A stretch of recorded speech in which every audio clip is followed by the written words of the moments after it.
This is my part 2 of volcano, my volcano project. Pour this in.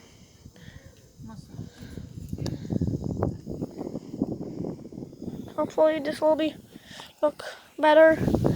Oh, now it looks more like a volcano. This is really cool.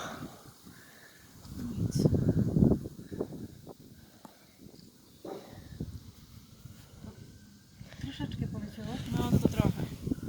Tam coś. Well, Jest. this is it for the part 2 of this video. I'm actually quite amazed that I made 2 videos in one day, 1 hour actually. Okay, see you in the next video.